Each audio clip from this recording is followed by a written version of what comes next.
दिल्ली की जिन 123 संपत्तियों को लेकर कल माइनॉरिटी मिनिस्टर, होम मिनिस्टर साहब और अभी आदरणीय नेता सदन बात कर रहे थे, आइए उनकी सच्चाइयों पे भी बात करते हैं।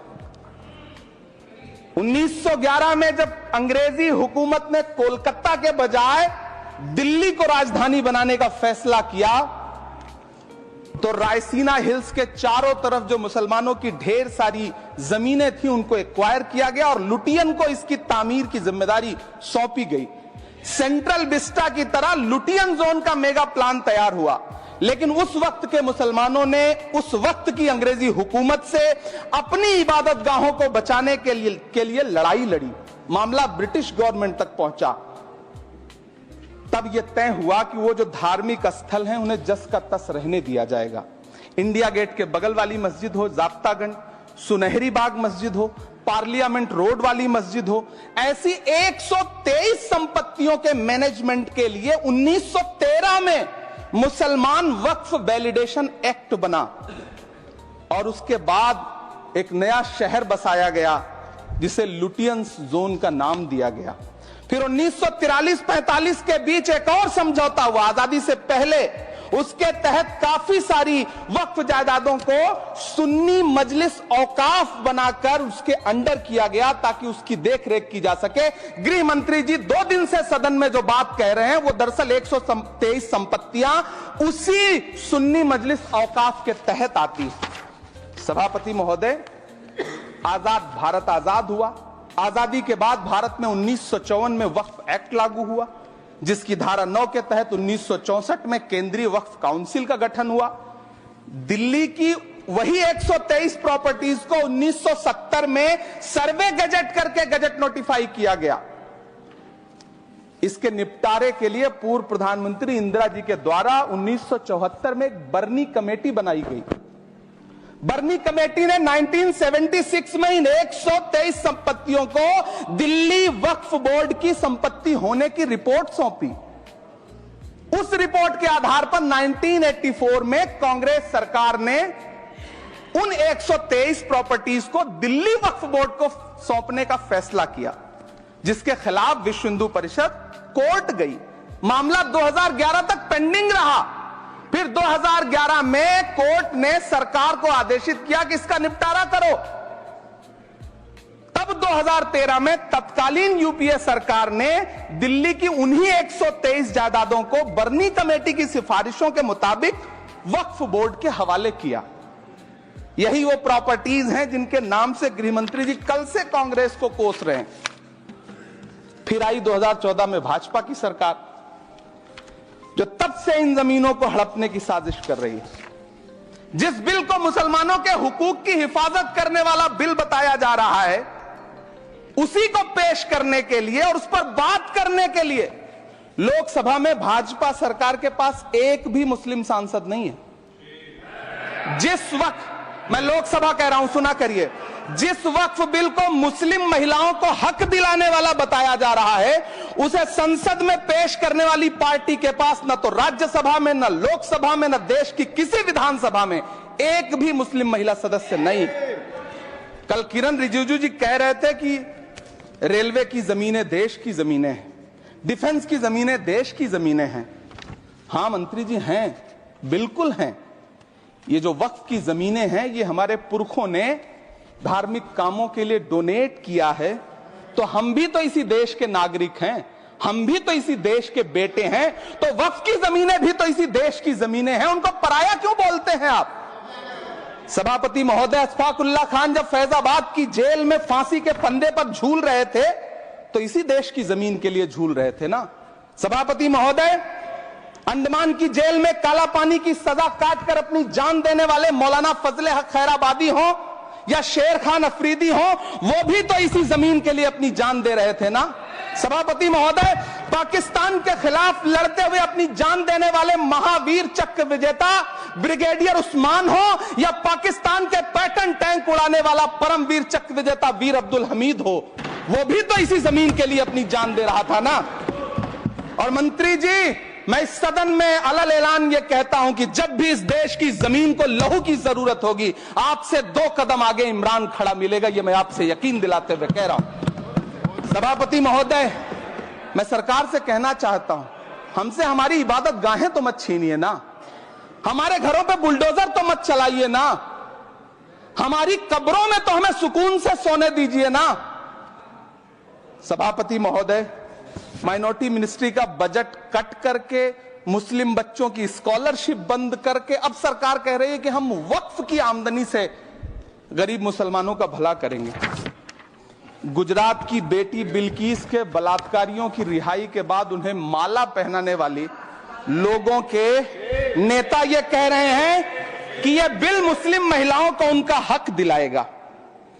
धन्यवाद मोदी जी, क्या बढ़िया सौगातें मोदी दे रहे हैं आप। पहले हमें गुजराते मोदी दिया, आप सौगातें मोदी दे रहे हैं।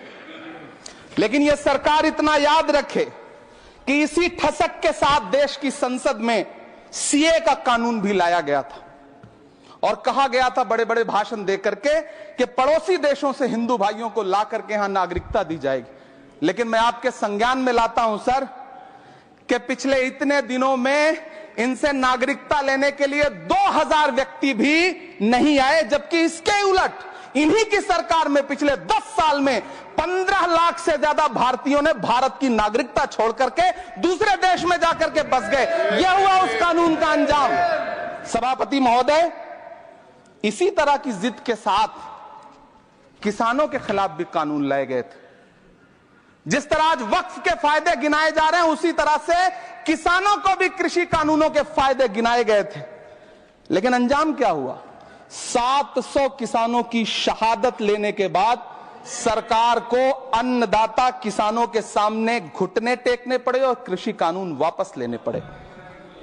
जिल्ले इलाही, जमहूरियत जो है वो नफरत और ठसक से नहीं चलती है, अकड़ से नहीं चलती है, उसमें सबकी हिस्सेदारी जरूरी है। कल देश के माइनॉरिटी मिनिस्टर ने लोकसभा में खड़े होकर एक शेर सुनाया था कि मुझसे कोई बदगुमान न हो, तो मैं उन्हें एक शेर सुनाना चाहता हूं कि मैं आज जद पे हूं तो इतना खुशगुमान न हो, मैं आज जद पे हूं तो इतना खुशगुमान न हो, चराग सबके बुझेंगे हवा किसी की नहीं। नीतीश कुमार जी हो, चंद्रबाबू नायडू जी हो, चिराग पासवान जी हो, जयंत चौधरी जी हो, देवे गौड़ा जी हो, जीतन राम मांझी जी हो, सबको समझना पड़ेगा कि जब जंगल में आग लगती है तो न वो बरगद बचते हैं जो हवा को आंधी में तब्दील करते हैं, न वो बांस बचते हैं जो आपसी रगड़ से चिंगारी पैदा करते हैं।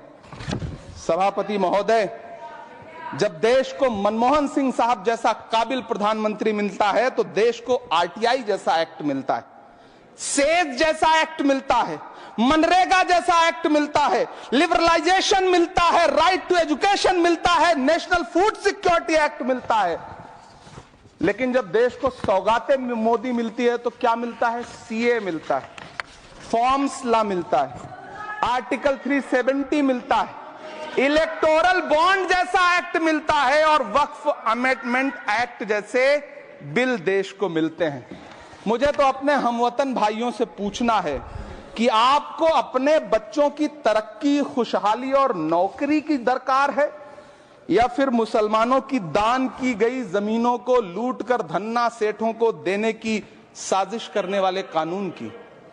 सभापति महोदय, यह सरकार रात के 3 बजे तक पूरे देश को जगा करके संसद में अपने ही नागरिकों को नीचा दिखाने के लिए वक्फ बिल ला रही थी, तो उधर रात के 1:30 बजे अमेरिका हम पर 26% टैरिफ लगा रहा था। सरकार की प्राथमिकताएं देश को पता। सभापति महोदय, मैं बहुत भावुक हूं आज, और मुझे अच्छा लगा कि आदरणीय नेता सदन जगत प्रकाश नड्डा जी ने बहुत अच्छी बातें भी की, मन से बातें की। क्योंकि उनके नाम में प्रकाश जुड़ा है तो मैं उनमें हमेशा एक रोशनी की किरण देखता हूं।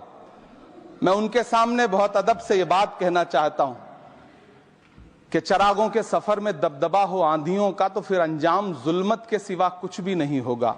यह दुनिया नफरतों के आखिरी स्टेज पर है, इलाज इसका मोहब्बत के सिवा कुछ भी नहीं होगा। मैं भावुक हूं, मेरी पलकें गीली हैं। अगर देश की एक बहुत बड़ी आबादी को लगता है कि आप उसका भला करने के लिए नहीं बल्कि उनकी इबादतगाहों, उनकी कब्रिस्तानों, उनकी खानकाहों को बर्बाद करने का बिल ला रहे हैं, तो फिर आप अगर समझाने में नाकामयाब रहे हैं तो यह आपकी नाकामयाबी है। पहले समझाइए, उसके बाद कोई बिल लेकर के आइए, तब शायद हम आपका इतनी पुरजोर तरीके से विरोध ना करें।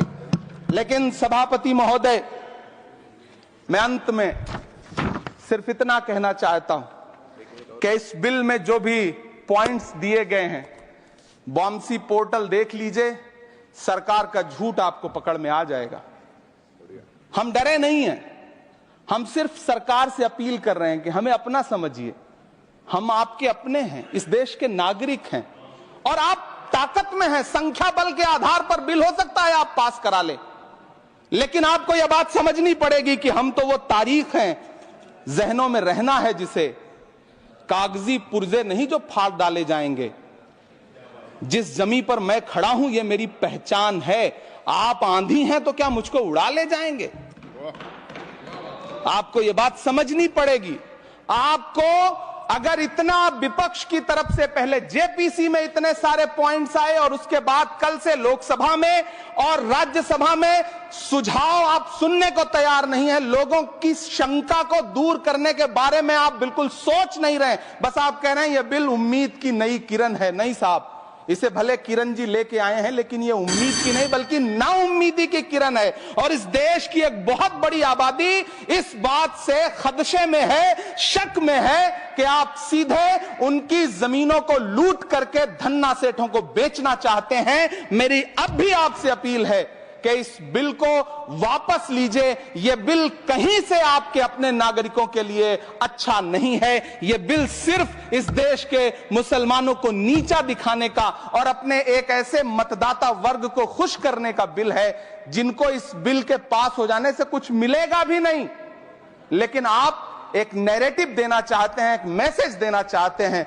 मेरी आपसे अपील है कि कृपया ये जो सबका साथ सबका विकास का नारा है, इस नारे को रत्ती भर तो चरित्रार्थ कर दीजिए। बहुत बहुत धन्यवाद।